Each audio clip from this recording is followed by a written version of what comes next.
start tonight. Can't work for free forever. An SHA contractor says she's been waiting weeks to be paid because of an ongoing software issue. Saskatoon sees a surge in violent crime, while other types of crime are going down. And a celebration as Cumberland House remembers its past and plans for the future. This is CBC Saskatchewan News.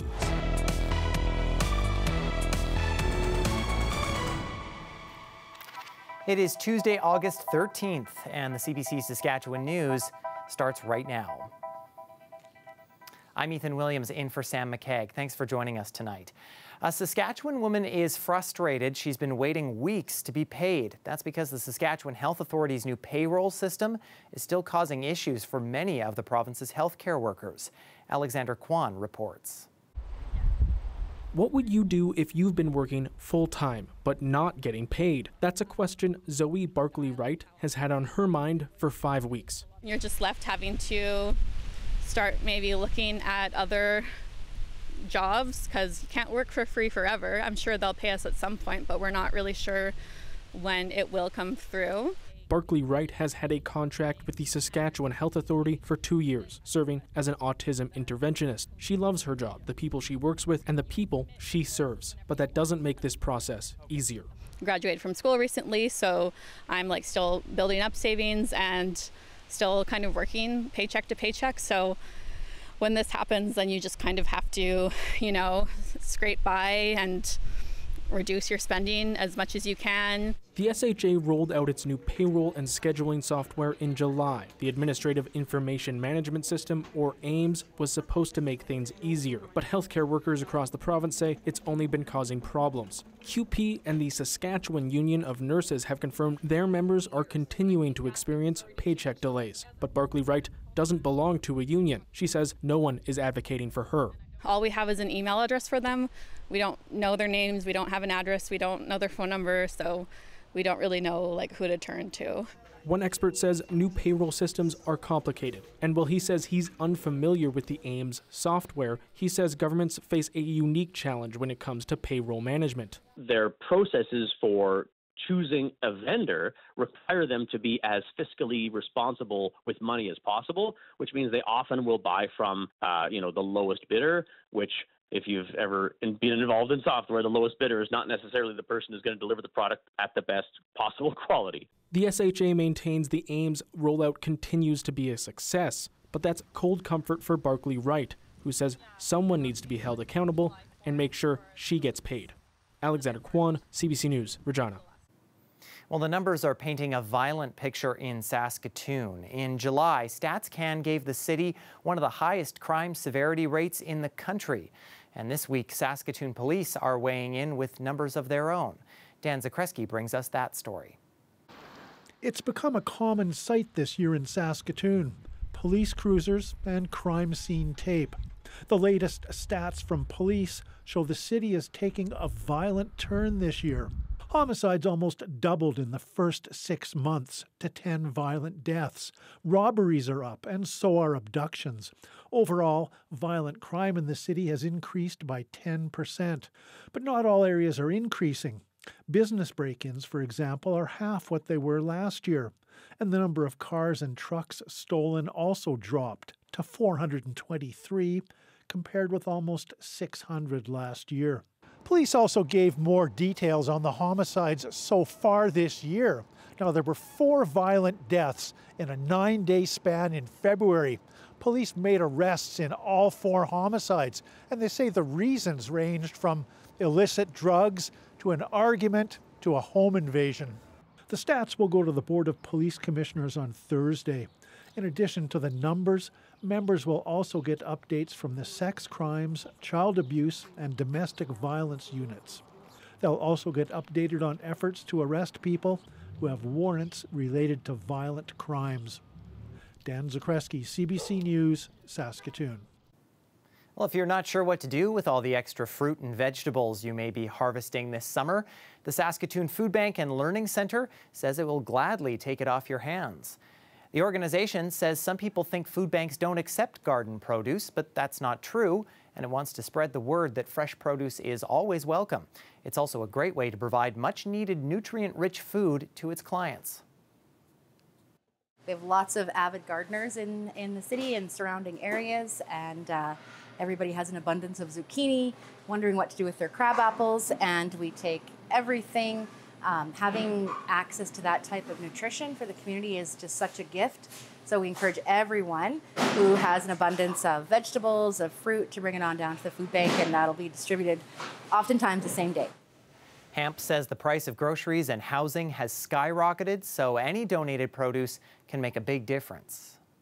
A new type of vacation accommodation is opening in Lucky Lake next year, and it aims to remove barriers for people with disabilities. The new project is called the We All Stay Cabins, and they're being built by Heather Simonuk and her husband, Doug. Simonuk has a disease that causes her bones to break easily, and her husband has mobility issues caused by a failed hip replacement. The couple says they got the idea after staying at accommodations that didn't meet their own needs. Whether or not you have legs that work, or whether or not you have two hands, or whether or not you have sight, we need to have a space that's for everybody. You're just like everybody else. And I think that's the biggest thing, is that you feel so different and other than, you know, like it just less than when we have a disability and other people look at us like they don't understand. Well, here, everybody's welcome. Crews are putting the finishing touches on the accessible vacation rentals, and it's hoped they'll be open next spring.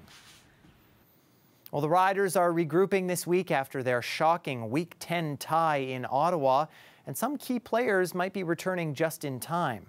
After missing 3 weeks, running back A.J. Ouellette was back on the practice field today. The bigger news, though, is quarterback Trevor Harris has been taking the majority of first-string snaps.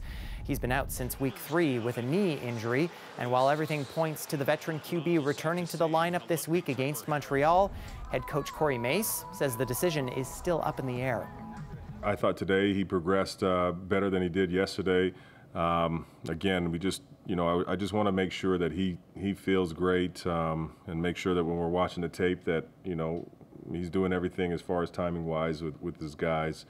But, you know, even having reps from Shea, even Shea taking reps against our defense, I mean, we're getting better.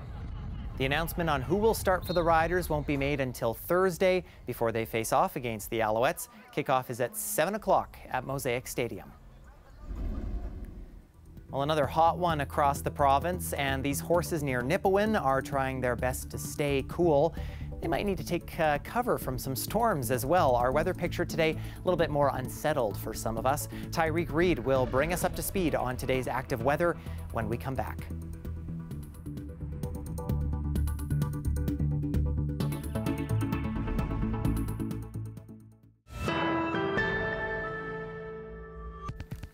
Welcome back. Cumberland House in northeast Saskatchewan is celebrating its 250th anniversary. It's the oldest community in the province by 116 years. In fact, it's over 90 years older than Canada itself, according to the Anniversary Event Committee. Today, the community wraps up 3 days of celebrations in the heart of the Saskatchewan River Delta. Pratush Dayal has more. Cumberland House is the oldest permanent settlement in Saskatchewan, and this year it's marking 250 years. And this is where the first settlement started. It's the site of the first inland Hudson's Bay Company fur trade post. To celebrate, the community worked for years to build a museum. These are Philemon Chaboyer's parents. For this elder, it's a walk down memory lane. The 90-year-old speaks Swampy Cree, a language only about a quarter of the 2,000 people living here speak. Only the elders speak it. Richard Mackenzie, who helped with translation for Philomene, teaches Cree in the community. Most younger ones can understand that's a language that's actually lost, but we're trying to bring it back. Like many other Saskatchewan communities, Philomene wants a future free from substance use. She says the only thing that bugs her is the drugs and alcohol that are in our community. My hope today is that we would have a proper highway on our Highway 123. For the community's mayor, this 250-year celebration is also a reminder how the only road in and out of the community has always been in a bad shape. But he says there are other problems too. There's so many dams being built up south of here, and they're holding up water, and our delta is dying, and our delta has fed us for many years. Now our delta is crying for help. That's what I like to see for my communities, to get more of these younger generation, to get more educated and to bring back and help out our community. I'm pretty sure he's trapping. This grade 12 student says she hopes to help make that happen. I want to come back and build new houses. That's my goal. I want to come back and build new houses, build new foundations, build new stores, everything for Cumberland House to make it better. For now, Raven Shaboyer wants to bring back extracurricular activities to school to engage her peers. She is helping to revitalize the Swampy Cree language and spreading drug awareness campaigns. She also hopes a few other businesses will set up shop. The next 250 years, I hope we have a Tim Hortons. It's been so long, we never have a Tim Hortons, we don't have a co-op. We need good stuff here. Fish galore. I like fish. And like others, she hopes the next 250 years bring a stronger, safer community that keeps its historic past alive well into the future. Pratish Dayal, CBC News, Cumberland House. The weather update is brought to you by Capital GMC Buick Cadillac. Employee pricing is on now.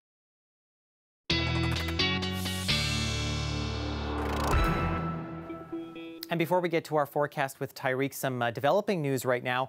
The northern community of Sandy Bay is undergoing an evacuation. A wildfire that began in early July has become a problem for the people there. It's prompted Ballantyne Cree Nation, which oversees several nations, including Sandy Bay, to push an evacuation order.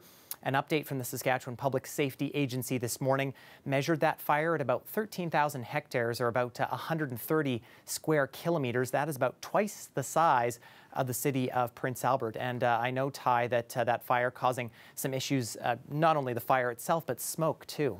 Oh, yes, of course, Ethan. You know, of course, our friends up north have been dealing with these wildfires all summer. And of course, with that comes those smoky conditions. If we take a look at our surface map right here, we're still seeing a lot of that smoke. And as we head further into the week, a lot of those southerly winds are actually going to begin to push that smoke down. So yeah, we still do have those air quality statements and advisories up north, and we could see some of those statements in place for our friends in central Saskatchewan as that smoke continues to make its way down south. Now, of course, as we look at these wildfires, we've had around 475 this year in Saskatchewan. Right now, up north, there's about 86 that we are still keeping our eye on, and that's causing all of these smoky conditions. Right now, we're also still tracking some pretty active weather. That started in the west today, and it's quickly making its way east. As we can see here, there's some thunderstorm warnings because of that, severe thunderstorm warnings,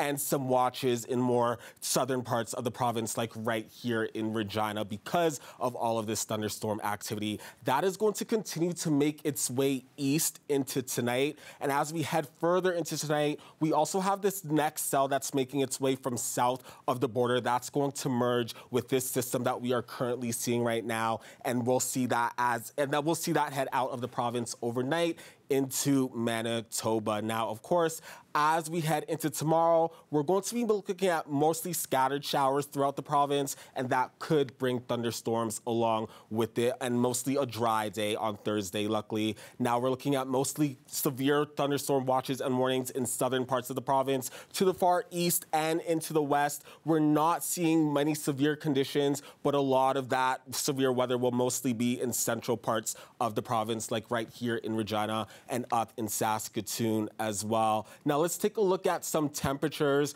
We're seeing a lot of heat warnings in place for the far north. Right now, Stony Rapids sitting at 30 degrees. Down in south and central, we're also seeing a lot of temperatures in the 30s. Those winds keeping it cool, though. And as we head further into the week, we'll start to see those winds lessen and decrease, but we'll see that pick up as we head into Thursday as well. Now, let's take a look at our 7-day forecast. We're still going to be met with some thunderstorms on Wednesday. It's looking like a dry day on Thursday and Friday, but as you plan for your weekend, you might want to keep that rain in mind. We could see some more thunderstorm activity on Saturday here in Regina, and also in Saskatoon, drier conditions tomorrow, and that will continue on Thursday and Friday. But once again, as you're planning your weekend, you're going to want to keep that rainfall in mind. Ethan? Okay, we'll be keeping our eyes to the sky. Thanks, Tyreek. No problem.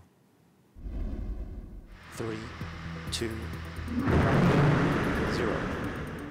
Well, scientists think there could be an ocean of water deep below the surface of Mars. NASA's Mars InSight lander, launched in 2018, has sent information that suggests vast amounts of water could be stored in cracks and fractures in subsurface rocks. Scientists say seismic readings put the water at 10 to 20 kilometers underground. The discovery suggests Mars could potentially offer conditions favorable to sustain microbial life, either in the past or present. Stay with us. We're back after the break.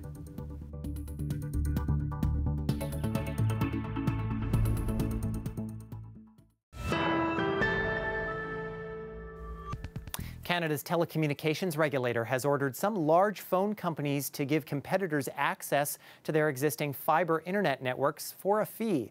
The CRTC's ruling is aimed at stimulating competition for internet services. Anis Haydari has the details. Canadians looking for internet service may have a few more choices soon. That is, if the CRTC has its way. The regulator is forcing the big phone companies with fast fiber optic networks to allow competitors to use them. It means the smaller guys don't have to dig up their own lines. This is something that we fought for years. I'm pretty confident that TechSavvy will make fiber services available. The idea that you're going to have competitive ISPs building out their own infrastructure to connect all Canadian homes, that ain't going to happen. It's not desirable. It's not economic. The goal is more players in the market, but whether that lowers prices depends on how much the CRTC lets the big companies charge for sharing. But it's really hard to say whether it's going to actually translate into more competition until we see those rates, which now we expect by the end of the year. In exchange for being forced to share existing fiber with smaller competitors, the big companies don't have to share anything they build from now on for 5 years. Basically, it's a head start rule that gives the incumbents a head start as if they need any more incentives and favors. As for what those incumbents think, Bell and Telus didn't get back to CBC News, and the Canadian Telecommunications Association, which represents the big companies, said it didn't have a comment at this time. But the last time the CRTC made a similar move, Bell threatened to cut back on investing in fiber optics. As for when new competitors can start using those networks, the CRTC says it wants to see that by next February. Anis Haydari, CBC News, Calgary. And the CRTC also says SaskTel is among the companies it's forcing to share its network. SaskTel had intervened in the case before it came into effect. It said the new regulations mean reliability of internet service could get worse, and it removes incentives for companies that own fiber networks to expand.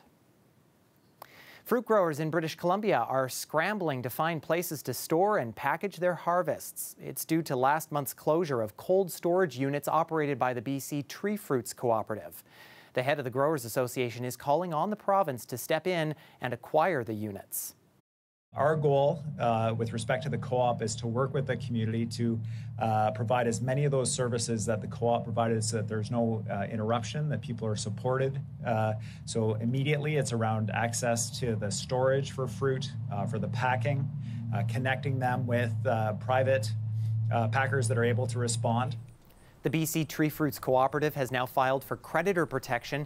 It says extremely low volumes of fruit and difficult market conditions have forced it to close. Weather this winter wiped out almost all of BC's peach, apricot, and nectarine crops for the year, and cherry orchards have been severely damaged.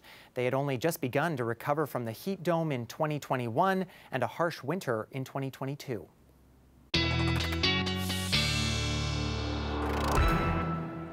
And Tyreek is back with one last look at our forecast. Yes, Ethan. Well, here in Regina, it's looking like a rainy night. We could still see that thunderstorm roll on through. And as we wake up tomorrow, we can expect to wake up to more showers and even some thunderstorm activity potentially. Heading into tomorrow afternoon, though, we're looking at mostly dry conditions. Things will start to clear out. We could still see some cloud cover, and those temperatures will climb closer to 30 degrees for daytime highs. Over in Saskatoon, much drier conditions tonight.